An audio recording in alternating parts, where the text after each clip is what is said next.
Alright, so here's the story behind why this video exists. My laptop broke a few weeks ago. I was out in the rain, my laptop was in my bag, I came home, it broke because it wouldn't turn on. Now you might call me a stupid fucking monkey for having my laptop in my bag while I was out in the rain. Here's my rebuttal. I did it once beforehand, and nothing happened. It was perfectly fine. But I decided to gamble this time around. Lady Luck decided to fuck me, and not in a good way, and here we are. So, I was going to record more Terraria Calamitous Shadow videos. I was going to maybe upload another tier list, maybe record any other games I had on my laptop, like Yume Nikki, because I've been playing the fuck out of that. I got Dream Diary on my Switch. I was playing the original on my laptop. Fun times, great times, but I guess I'm gonna go fuck myself now. So, let's talk about the Autism Corner over here, because that's about pretty much the only interesting thing that's in my room here. So, I told myself if anything ever happened to my laptop, I would keep the top of it, because that's where I keep all my stickers that I was collecting. And we don't really need to go over who all the characters on here are. If you know who they are, then you know who they are. I will say, though, you're gonna see this fucker show up a couple times. But yeah. Over here, we got the Miles Morales mask. I had another version of this mask that didn't have the lens on it, but I have this one now as well. That also ties into why I have these figures that I have now. I'm not gonna really go into the details of how it happened, but I lost my last collection, which motivated me to start this new one. And you know, we're here now with all this. Whoa, so cool, epic swag. So we got Meta Knight in the corner, we got Miles, we got Gwen. Now the reason I have so many Legos is because one, I never got into Legos growing up, so I wanted to get into it now. And two, I don't really feel like spending a lot of money on like a big figure for these characters, so I'm more than fine with just having a little like $5 to $10 minifig of them. Perfectly fine for me. But we got Miles, we got Gwen, we got Zoro, we got Denji, we got Reiji, we got Kishibe, we got Nika Robin, and then the best one at the top.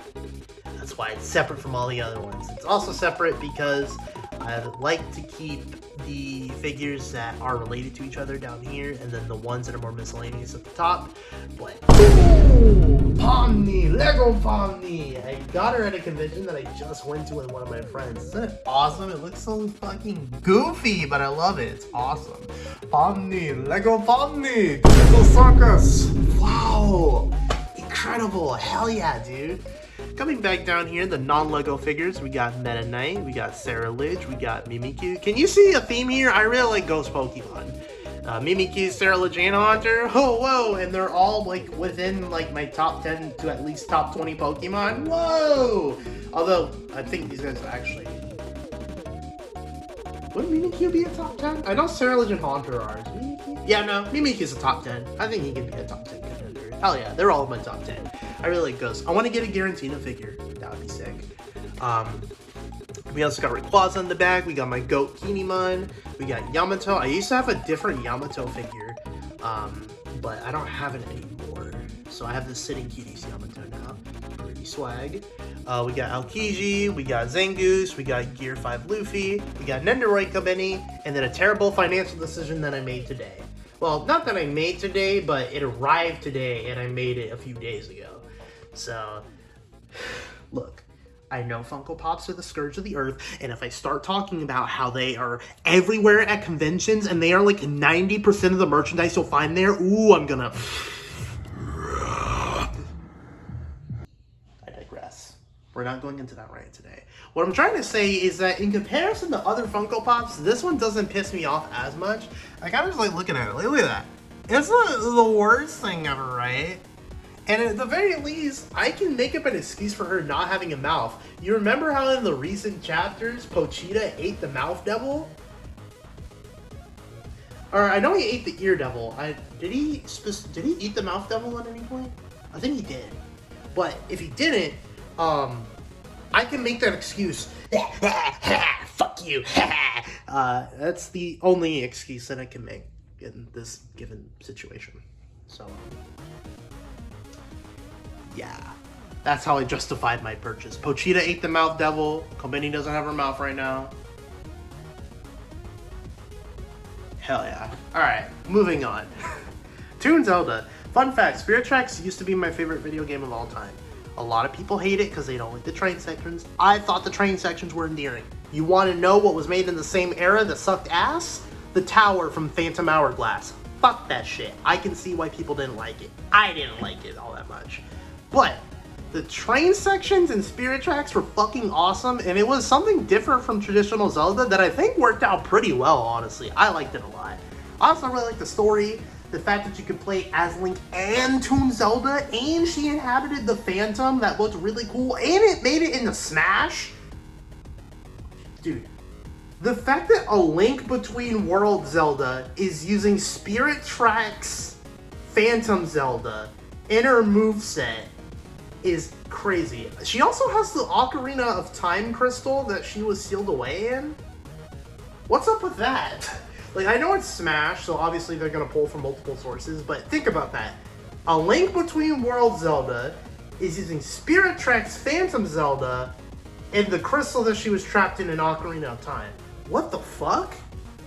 Or at least it looks like the crystal that she was trapped in. I don't know if that's exactly what it's meant to be when she uses her digital bead, but either way, wild shit. Look!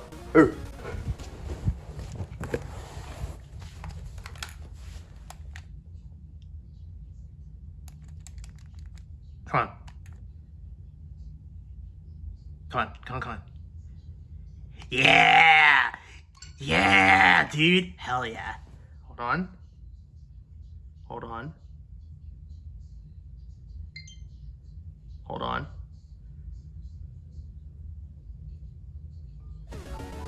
Yo! I love this game, by the way. I just 100% did it the other day. Found all the artworks. Very fun. I don't like that in order to 100% the game, though, you have to kill Gary at least once. He's my goat, and that shit made me so fucking sad. You want to know what makes me even more sad? Hold on. Let me turn my Switch back on. So there's a point in the game where Ib, I think it's after she passes out in the middle of a hallway and wakes back up in a break room, Gary gives you a piece of candy that's in his coat. And as far as I'm aware, you don't use that candy in any other route except the one where he fucking dies. This shit, hold on. This shit me so mad. What's the last thing on here? Oh my god, so look at this shit. So he starts saying, like, you think it's line, I can't really tell the truth what's happening, between mine, and he just fucking dies right behind you, and then you have to eat the fucking candy that he gave you earlier in the game in order to be able to finish it. Just, dude, shit. I don't like it, like, that's pretty spoiler guys. But I'm not gonna tell you how. If you want to play it, and like, explains the candy, or you have to eat it at home. Oh, that shit made me so fucking angry, bro. Anyways, the reason I brought that up is because I pre-ordered this Android. I waited here for it, and it came with space, and that is Gary's Blue Rose Days. There's a point in the game where you and Gary separated. In order to swap between Gary and Gary, you have to send festivals to have respect for Rosaline, because their lives went, okay, hold on. So the game starts on so the game starts with you and Gary going to RRThiel. And RRThiel named Cortina, and then you investigate one of the paintings, and the painting is the biggest one, one of the biggest ones that existed, puts you inside the world of Cortina. So all the artworks that are alive in this world, and for some reason, I don't really know the full significance of it, you end up getting roses in this world, and they're really tied to your wife. It is the right one, Gary's the blue one. And once for years, Gary's becomes basically the blue one. I don't understand the full significance of why you get the roses, but it's a cool concept, and it works very well with the story, so that's all I'm gonna say. Alright. That little bit over, we got the terrible financial decision box that it decided to keep. We got Shiver that's in front of it, and we got an Iono plushie. And then these two right here, these two plushies are pretty much the only ones in here that have like a real story behind them other than just, I bought it. Like, I guess this Kobeni Nendo technically has the longest story in here. Because it's the oldest figure in this collection. It's the only one that I had for a while after losing my last collection until I got all this stuff. But let's explain these plushies. So there is a lady that comes to the arcade that I work at pretty frequently. She either goes and gets a bunch of tickets, because we have these two machines that give cards. It's a Wizard of Oz machine and a DC machine. They give cards, they give a lot of tickets. It's softcore gambling, let's be real, but it's fun softcore gambling. Woo! I love gambling. Give me 5 beers, some car keys, and some fucking games to gamble on. Alright, anyways, so she either goes and plays those games for the tickets, or she tries to get the plushies. And I like the plushies in my arcade. I think they're the best thing that we offer, honestly, in terms of rewards that you get there. We had a We Bare Bears one that had Panda, Grizz. Why did my brain just flatline? Holy shit. Panda, Grizz, and Ice Bear. What the hell's wrong with me, dude? Oh my god. Anyways. What made me sad is we didn't have, like, any of the other characters. At the very least, Charlie and Chloe, like, you would think they would get merged because they are pretty frequent recurring characters in the show, but no, we didn't have shit of them. Makes me sad, but it is what it is. What would really be nice is if Ranger Tabes got some merch, but that's never fucking happening. She's not as recurring as like Chloe, for instance. She's basically one of the pro tags, so it is what it is. But she got a bunch of them from that machine, and then the lady was like, okay, you know, because me and that lady were cool with each other, and she's like, okay, pick one. So she had all 3 of them, and I chose Panda, because I pretty much like all 3 of the bears equally, so I didn't really care which plushie that I got. I chose Panda, so he's here now. This little plushie, so, we were giving out some stock the other day, because if we have too much stock of something and they don't sell, we either just give it out to people, or you can keep it. This also applies if you find something in the game room.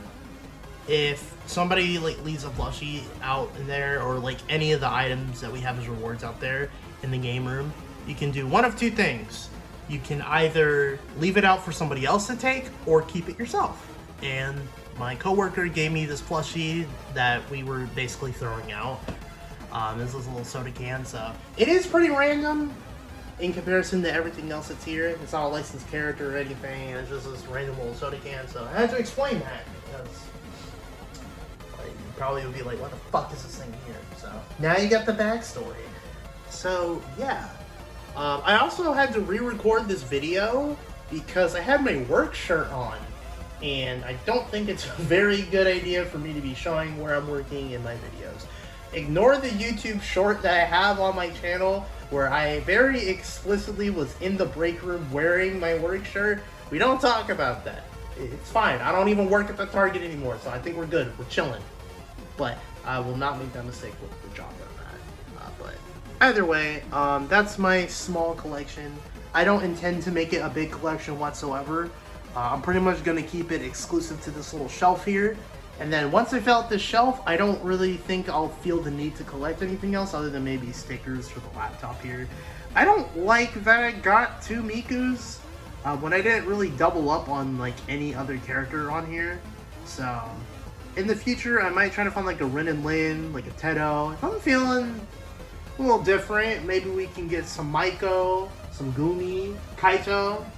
Now, some of the other Vocaloids that don't get nearly as much attention as Miku herself, but... Or I guess Tedo isn't a Vocaloid anymore, is she? She's a synth. More of a synth than a Vocaloid now. But I digress. That's my whole collection. I mean, I do have like posters around my room. 2 Spider-Verse ones, 1 Dragon Ball one, and 1 of Graveland from Adventure Quest Worlds. But do you care? Because in the grand scheme, they're not part of the Autism Corner. They're just kind of scattered around my room. So it is what it is. I'm trying to fill out time, so this is 14 minutes on the dot. I did it! I did it!